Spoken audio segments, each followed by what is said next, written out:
சம்ஹார நேரத்தில் சமுத்திரம் பின்வாங்கும் சந்தோஷ திருநாளில் நல்லருளை தாரும் ஐயா முருகன் என்று முழங்குது என் மனசு.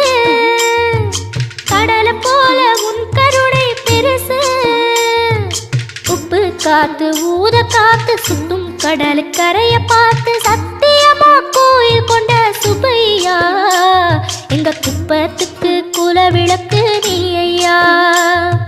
திருச்செந்தூர் ஆண்டவனே வேல் முருகா தினம் உனக்கு நன்றி சொல்வோம் மால் மருகா. திருவடியில் தவம் இருப்போம் திருமுருகா. தீர்ப்பெழுதி